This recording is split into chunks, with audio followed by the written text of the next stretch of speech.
Unlocked, and today we're going to be doing a review of the Photography in Cinema Gearbox 2. Here it is, right here. It's a pretty awesome product.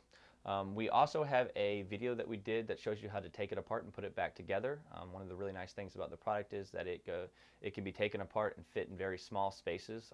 So as you can see, this is kind of large. This may be a little bit difficult to throw in your backpack. Well, this breaks down to a point where you can throw it in your backpack and it makes it very mobile. So to view that video, that will be right here. As well, on this side of me, we're going to be showing a video of the gearbox being used in the field and some of the footage that you can actually get. So as well, we will show a little bit of that footage here at the end of this video, but we're going to have a dedicated video over right here showing you a lot more in depth of it being used in the field and the footage that we're getting while we're using it in the field. So let's dive right into this product. I'd also like to thank Photography in Cinema for sending this out to me, and there will of course be a link down below in the description bar.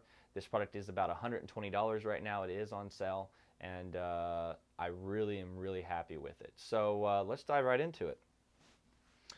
So the gearbox, like I said, one of the nice things that it does is it allows you to bring your hands this far apart from each other. So doing that, it allows you to get a steadier shot, where if you take a camera, I'm going to set this to the side for a second, and you're doing the old basic style, holding it here, or when you don't have the battery grip on, you kind of tend to hold it like this. Getting a nice pan shot or a nice shot with that, you can still get a lot of shake, where this alleviates a lot of the shake by just putting your camera in here and getting your arms to be a little bit farther apart. So it does come with everything that you see here is what it comes with. It comes with the two 15mm rods, as well as the mounting spot for that. You can also you can take it on and off a tripod. We did do that a lot recently when we were doing a shoot for the Kentucky Film Group. We were able to take it on and off the tripod, and this and the tripod are the two things that we used for most of our shots in that film. So we had a lot of fun with that, and it worked out really well. As well, they had these two very comfortable grips right here. It's made out of a very smooth plastic, and that's another nice thing, is to have something that you're going to be holding all day long. You want to be comfortable as possible. We also have these extenders. You can take these off if you don't want them. I keep them on because I can always use a little bit of extra room. Plus, I do most of my shooting with the 5D Mark II. That's actually what we're shooting right now with. So we're using the Rebel series T2i, I believe. Yeah, my T2i, to kind of show you guys how all this works.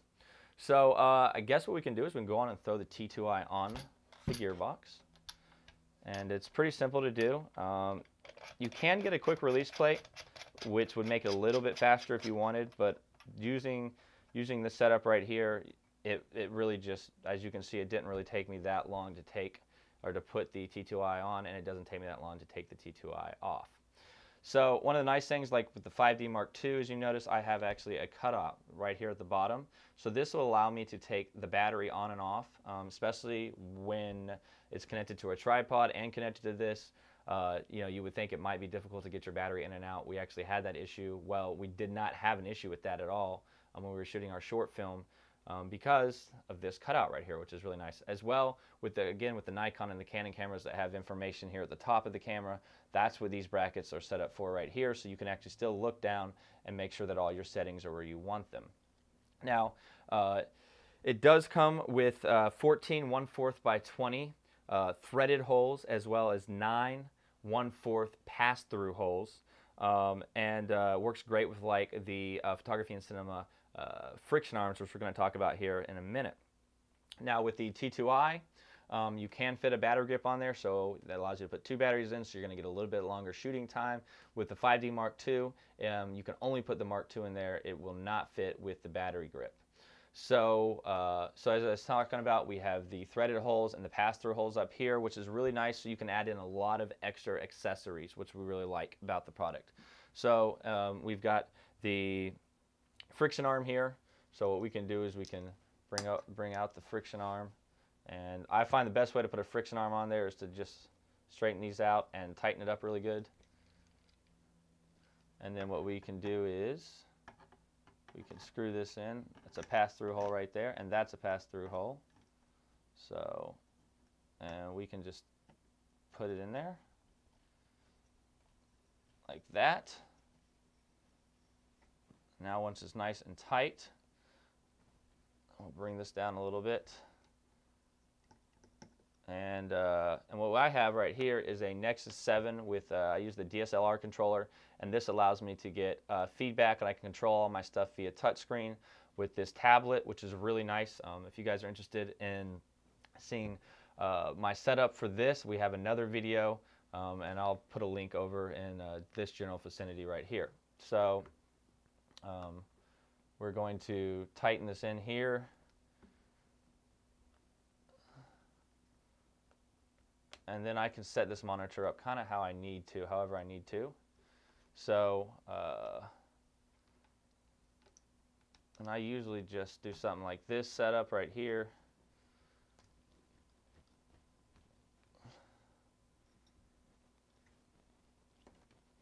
And tighten it down really good. These flex arms that they make, or friction arms, as to say, that they make, that Photography and Cinema makes, are amazing. They are the best ones I've ever used. Some of the ones I've had before are really weak, and they can't handle very much weight.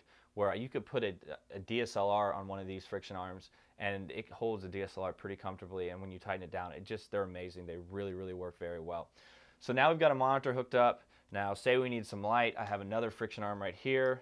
So what we can do is we can hook up a second friction arm. And we do have two of the ones down here, so if you ever need to hook anything down in this bottom vicinity, you do have that option, which is really nice. So let's see here. And what we're going to do is we're going to go on and hook this up. So it's quite amazing at all the different stuff you can hook into this, which is really nice, especially if you need a lot of extra accessories that you're using for your different shoots. And then we have a newer,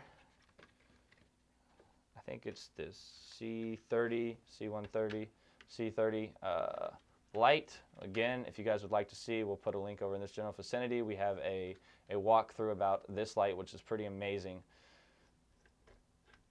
And we'll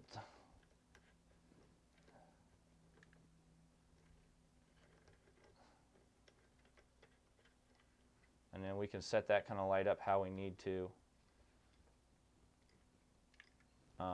And the nice thing is you can really set anything up exactly. You know, you can throw this over to the side if you want.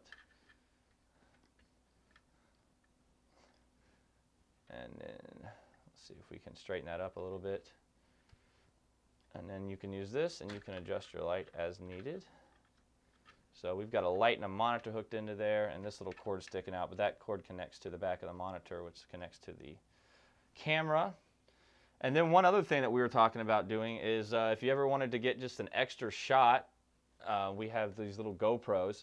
And so two things you could do. One, you could kind of use this GoPro as like a behind the scenes or just a POV.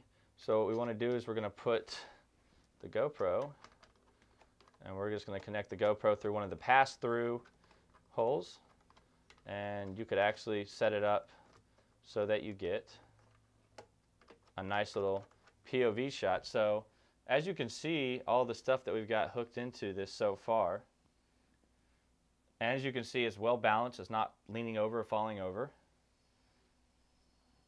And we've got all kinds of stuff. Now you could also hook in your digital recorders like the Tascam DR40s or the Zoom 4HN. You can hook up shotgun mics. I mean, it's kind of endless amounts of things that you could hook up. We actually have a shotgun mic over here if we wanted to.